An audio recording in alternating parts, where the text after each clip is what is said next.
बयान दिया है, लंबा चौड़ा बयान है, गौर कीजिएगा। राहुल गांधी कहते हैं, आज भारत में साजिश के तहत आदिवासियों के अधिकारों को कमजोर किया जा रहा है। मोदी की शह पर उनका मीडिया मित्र खुलेआम आदिवासियों का अपमान करता है और कॉरपोरेट मित्र उनके संसाधनों को लूटता है।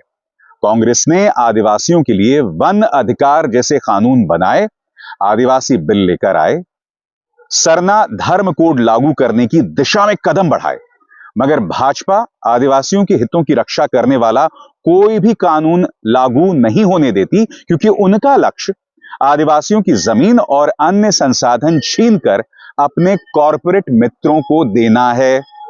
झारखंड की महान धरती पर भगवान बिरसा मुंडा ने अंग्रेजों से लड़कर आदिवासियों के अधिकारों की रक्षा की थी। आज के अंग्रेज मोडानी चाहते हैं कि आदिवासियों का अपने ही जल, जंगल और जमीन पर कोई हक ना हो। कांग्रेस प्रतिबद्ध है कि आदिवासी समाज समृद्ध बने और उनकी सांस्कृतिक विरासत सुरक्षित रहे। तो सख्त तेवर यहां भाई बहन अपना रहे हैं, राहुल गांधी भी और प्रियंका गांधी वाड्रा भी। और ये मुद्दा लगातार बड़ा होता जा रहा है दोस्तों। इन दोनों के बयानों को हम हल्के में नहीं ले सकते, क्योंकि राहुल गांधी कहीं ना कहीं इसे एक बहुत बड़ा मुद्दा बना रहे हैं। आदिवासी समाज के साथ जो ज्यादती, कथित ज्यादती होती है, उसका जिक्र वो कर रहे हैं। मगर अफसोस की बात है कि इस पर चैनल कुछ नहीं कह रहा है, और कहेगा भी कैसे, क्योंकि ये वो पत्रकार है जो प्राइम टाइम में कई बार जहरीली खबरें करता रहा है। आपको याद होगा, एक व्हाट्सएप फॉरवर्ड पर इसने अपने पिछले चैनल में बाकायदा एक शो किया था कि कितने किस्म के जिहाद होते हैं।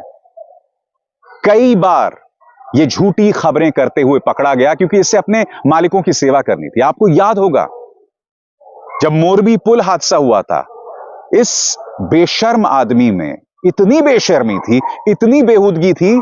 प्रचार और प्रसार भी पार्टी का करते हैं, स्टेट गवर्नमेंट्स के फंक्शंस भी अटेंड करते हैं, यहां तक कि शादी भी अटेंड करते हैं।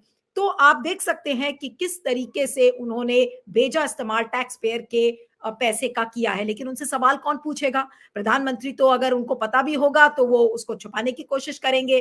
प्रधानमंत्री ये बताने की कोशिश करते हैं कि हिमांता बिस्वा शर्मा से अच्छा तो मुख्यमंत्री उनके लिए कोई है ही नहीं।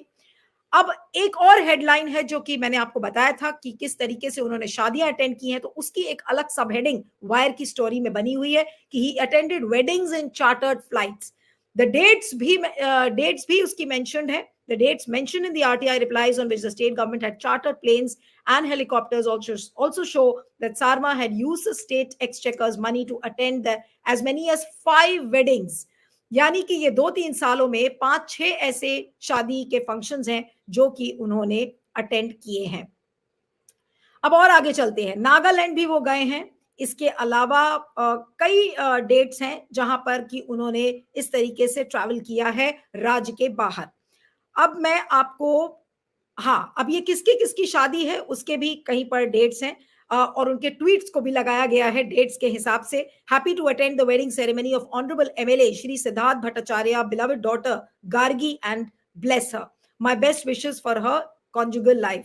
और उनके ट्विटर हैंडल से इस चीज को कंफर्म किया है Himanta Biswa Sarma. Then glad to attend the wedding ceremony of former ABUSU leader Shri Maneshwar Daimairi with Champa Bodo at Khargaon in Kokrajhar।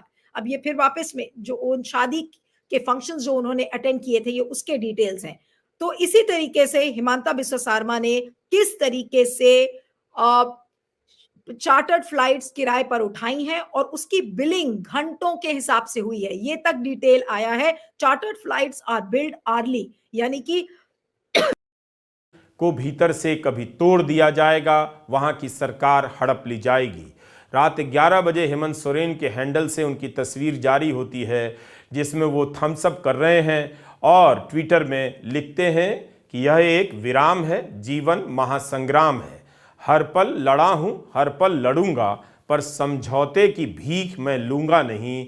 क्या हार में क्या जीत में किंचित नहीं भयभीत मैं, लघुता ना अब मेरी छुओ, तुम हो महान बने रहो, अपने लोगों के हृदय की वेदना मैं व्यर्थ त्यागूंगा नहीं, हार मानूंगा नहीं, जय झारखंड। ईडी ने हेमंत सोरेन को 10 बार समन भेजे, लेकिन हेमंत 8 बार समन को ना मानते हुए पूछताछ के लिए नहीं गए। उन्होंने इन समन को सुप्रीम कोर्ट और झारखंड के हाई कोर्ट में चुनौती दी, पर कोर्ट से राहत नहीं मिली। 31 जनवरी से पहले सिर्फ एक बार 20 जनवरी को रांची में पूछताछ के लिए ईडी की टीम से अपने घर पर मिले।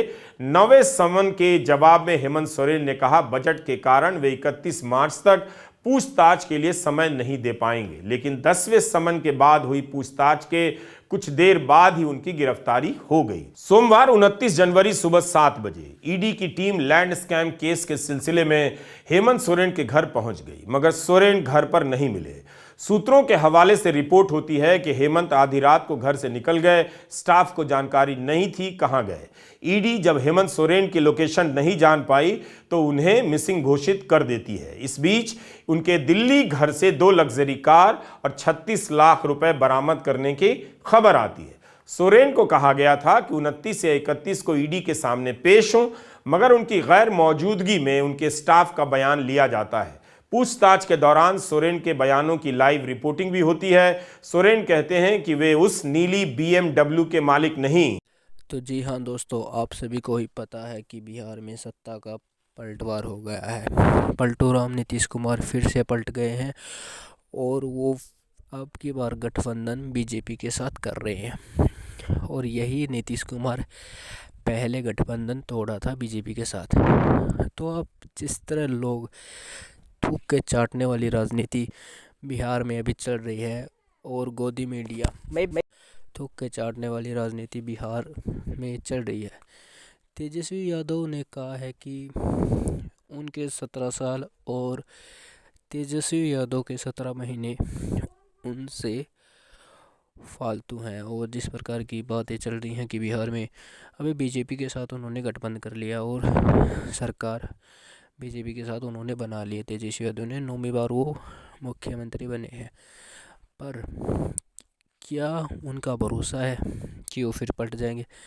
देखिए दोस्तों, मुझे लग रहा है वो फिर से पलटेंगे और फिर किसी और गठबंधन के साथ जाएंगे।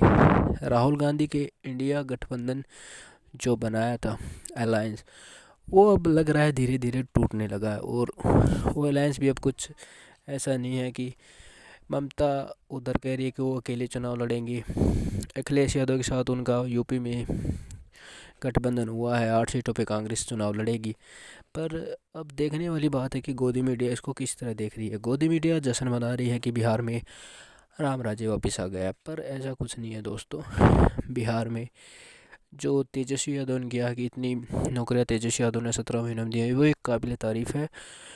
और अगर बिहार को आगे जाना है तो ऐसे पलटू राम मुख्यमंत्रियों से बचना होगा। और ऐसे पलटू राम मुख्यमंत्रियों से तभी बचा जा सकता है जब बिहार के बच्चे मैच्योर होंगे और अपने लिए एक बेहतरीन लीडर चुनेंगे। तो आप इस वीडियो में देख सकते हैं दोस्तों, बिहार की जनता का किस प्रकार पे हो रहा है, काटा जा रहा है और सारी कानूनी व्यवस्था अस्त व्यस्त हो गई है। तो सब्सक्राइब कर लो चैनल को। तो जी हाँ दोस्तों, आपका स्वागत करते हैं आपके अपने चैनल में। इस चैनल में आपको गोदी मीडिया के खिलाफ जो भारत में प्रोपेगेंडा गोदी मीडिया फैलाती है वो उसके बारे में आपको इस चैनल में बताया जाएगा। तो बहुत से सारे लोग मिलकर इस चैनल को सब्सक्राइब कर लो। दोस्तों, आप जानते हैं गोदी मीडिया किस तरह अपना एजेंडा सेट करती है। हर तरफ न्यूज़ चैनलों में ही पहले भारत के न्यूज़ चैनलों में इकनॉमी और विकास की बात होती है, पर अब वो देखने को आपको पता है वो अब नहीं मिल रहा। अब भारत के चैनलों में बात होती है राम मंदिर की और धर्म की। उसने उसको कहा, उसने मेरे धर्म को ऐसा कहा, उसने मेरे धर्म को ऐसे कहा। इस बारे में चर्चा आज टीवी चैनलों पे हो रही है। पर क्या ये सही है? क्या ये सरकार हमें शिक्षा और रोज़गार के मुकदमों से बहका रही है? मुझे तो दोस्तों ऐसे लग रहा है कि ये हमारे शिक्षा और रोज़गार जैसे मुकदमों से ही बहला रही है। गोदी एंकर दिन रात हिंदू मुसलमान करते हैं, ये आपको सभी को ही पता है। पर उनको मिलता क्या है दोस्तों? आपको ऐसी न्यूज़ सुनने से कुछ नहीं मिलता, पर उनको मिलता है दोस्तों फंडिंग। पीछे से इतनी ज़्यादा फंडिंग होती है, आपको पता नहीं, करोड़ों रुपया गोदी मीडिया को दिया जाता है ताकि वो एक प्रोपेगेंडा सेट करे भारत में रहने वाले उन अंधभक्तों के लिए जो सोचते हैं कि उनका धर्म खतरे में है। पर ऐसा कुछ नहीं है दोस्तों, किसी का धर्म कभी खतरे में नहीं आता। खतरे में होता है सत्ता की कुर्सी। जैसे कि आपको दोस्तों पता है 2014 से पहले महंगाई के बारे में, पेट्रोल भी 60 रुपये का मिलता था और एक स्प्लेंडर बाइक भी 60,000 रुपये मिलती। पर आज की डेट में दोस्तों उल्टा है, स्प्लेंडर 1,00,000 रुपये की हो गई और तेल का भाव तो दोस्तों आपको पता ही है। और इसका कारण ये नहीं है कि कोरोना के समय कुछ नहीं होता दोस्तों।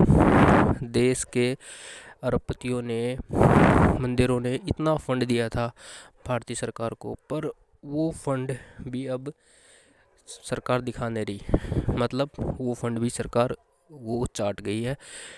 कोरोना कहाँ होता है दोस्तों? लोगों को लगता है कोरोना है, पर जब कोरोना था तो प्रधानमंत्री नरेंद्र मोदी बंगाल की यात्रा कर रहे थे, ज़ोर शोर से चुनावों का प्रसार कर रहे थे। तो कोरोना कहाँ है दोस्तों? कोरोना कुछ नहीं है दोस्तों। हम लोगों को मूर्ख बनाए रखने के लिए ये सरकार किस तरह से मीडिया का सहारा लेती है, बाबाओं का सहारा लेती है। वो बाबा दोस्तों, वो बाबा जो एक शो के 10-10 लाख रुपए लेते हैं, फॉर्चूनर में आते, फॉर्चूनर में जाते, हमें क्या मिलता? हमें कुछ नहीं मिलता दोस्तों। राहुल गांधी के खिलाफ भी उन्होंने पहले कुछ कहा था कि राहुल गांधी पप्पू है, पर ऐसा नहीं है दोस्तों। राहुल गांधी पप्पू नहीं है। वो बंदा बहुत हाई लेवल की सोच का है और वो कहाँ से पड़ा हुआ आपको ये बारे में पता होगा दोस्तों। तो कृपया इन झूठे प्रोपेगेंडाओं से बचें और अपने मस्तिष्क को सही आयाम दें। मंदिर बन रहा है दोस्तों, अच्छी बात है, पर मंदिर के साथ क्या रोज़गार की बात होगी, ये सोचने वाली बात है। सरकार के आने के बाद जातियों में इतना जहर घुल गया दोस्तों, धर्म के बारे में इतना जहर घुल गया दोस्तों, लोग एक दूसरे का मुंह नहीं देखना चाहते दोस्तों। पर गोदी मीडिया इसके बारे में कुछ नहीं सोचती दोस्तों। देश की इकोनॉमी ठप हो गई है दोस्तों, बहुत से लोग बेरोज़गार हो गए हैं, स्कूलों की फीस इतनी बढ़ा दी गई है कि कोई हद नहीं है, पर सरकार का कोई लगाम नहीं है। और इसके बारे में दोस्तों आपकी क्या राय है कमेंट में ज़रूर लिखना। और बहुत सारे दर्शक इस चैनल पे आए और इस चैनल को सब्सक्राइब कर ले। बहुत से यूट्यूबरों की थोड़ी थोड़ी कटिंग इस चैनल पर दिखाई जाएगी जो आपके लिए फ़ायदेमंद होगी। तो जय हिंद दोस्तों, वंदे मातरम।